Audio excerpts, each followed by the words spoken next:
Võrumaa kutsehariduskeskuses on käimas kevadnädal ja avatud uste päev, et mida siin näha saab?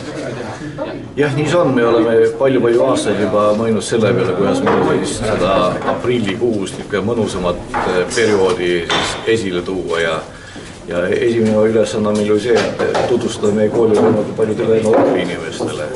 Ja seetõttu on täna, ma käisin peahoones vaatamas, on juba ikka pea 100 inimest juba siin meil majas ringi käimas ja õhtuks ma usun, et 300-400 noort inimest käib ikka meie maja läbi ja vaata, mis võimalused on. Sest ei ole kellelegi saladus, et kui ikka oma silmaga ei näe, siis ükskõik kuidasmoodi sa räägid sellest koolist, kas ta on hea ja halb, ega see ikka nii veenev enam ei ole. Seetõttu nad noored tulevad siia, saavad osaleda erinevates õpitubades, vaatavad, missugused meie siis õpitingimused on, vaatavad ja vestlevad meie õpilase omavalitsuse esindajatega, kes ise räägivad, mida nad siin koolis tunnevad. Sest ma ikka ütlen, et direktor võib kiita oma kooli nii palju kui tahab, aga ega sellest ei ole mingit tolku. Kõige tähtsam see, mis õpilane ise ütleb ja mis sõbrad ütlevad. Ja see on nagu üks maailm. Teine maailm on muidugi see, et me katsume siis erinevates 6 valdkonnas teha siis kutsemeistrivõistlusi, et välja selgitada oma parim õpilane selles valdkonnas. Praegu käivad siis sihtasutuse Innove poolt korraldatavad kutsevõistlused üle kogu vabariigi erinevates kohtades. Meil on päris hästi juba seal läinud. Kui me siin praegu alustame just dillerite võistlus siin meie majas, siis vabariiklikul võistlustel võitis esimese koha meie poiss siis Karl Heinsoo, mille üle meile väga hea meel, et ta juba teist korda järjest võitis vabariigi parima dilleri tiitli. Me anname pidulikult siis nii tänastel kutsevõistlustele kui ka nendele projekti ideest teostusime välja siis oma väikesed auhinnad ja meened ja meenutame, et inimene on ikka kõige mõistlikum elus olen sellisel juhul, kui teiega teie hooga elab, teie hooga mõtleb ja endale suudab rõõmu pakkuda teistel ka.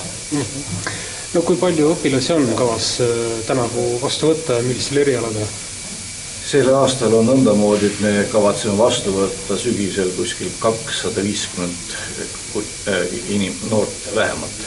Ja see on eelkõige ära jaotatud 2 valdkonda. Üks on tehnoloogia valdkond, nagu siin meie tehnomajas oleme, kus siis on mehhatroonikud ja metallitöötajad ja disleritega seotud asjad. Juurde tulevad igasugused väikesed pudinad erinevate õppekavadega ja peamajas on meil eelkõige siis turismile suunatud, ärindusele suunatud ja IT-le suunatud valdkonnad. Nii et ma usun, et kuskil 150 inimest tuleb siia tehnomajja ja teist sama palju tegelikult on olemas tuleb ka siis peamajja, kus on siis pehmed erialad meil. Nii et ma alla 250 küll ei oska ette ennustada. Eelmine aasta oli meil peaaegu 270 esimesel kursel. Ja kui me täna mõtleme, et me nüüd juunikuus lõpetavad siis üle 250 noore inimese, kes on siis peamisi saanud 3 aasta jooksul, siis on see päris muljetavaldavalt. Milliseid muutusi aeg Eesti kutseharidus kaasa toob? Neid muutusi on päevast päevani ja palju.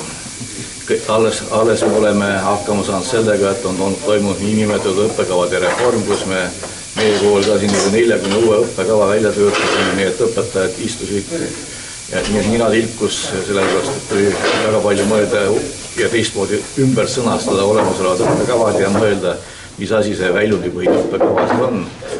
Saime hakkama.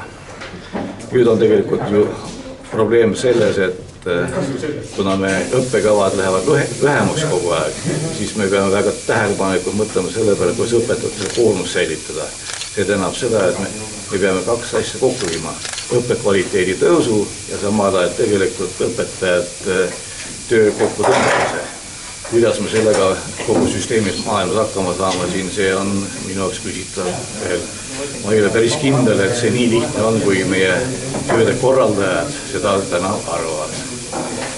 Küll aga on arusaamine meil kõige sellest olemas, et järjest rohkem tuleb koolide vahel koostööd teha. Nii nagu me siin Liivimaal oleme korduvalt siin rõhutanud, et koostööd peavad tegema nii kutseõpped omas valdkonnas, koostööd peavad tegema psühholoogid omas valdkonnas, omavalitsusega peame koostööd tegema.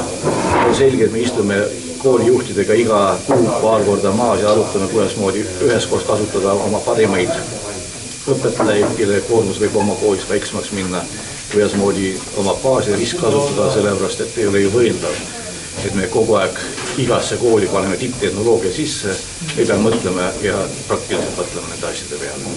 Ja see töö meil käib kogu aeg ja mõnikord on meil päris head saavutused, aga mõnikord tekivad tõrked sellepärast, et me ei tea, kas võib meie koolis saada 5 või 10 aasta pärast ja selle teadmiseta väga raske otsuseid vastu võtta. Mis saab Võrumaa Kutsehariduskeskusest 5 või 10 aasta pärast? 4 aasta pärast me tähistame oma kooli 100. aastapäeva.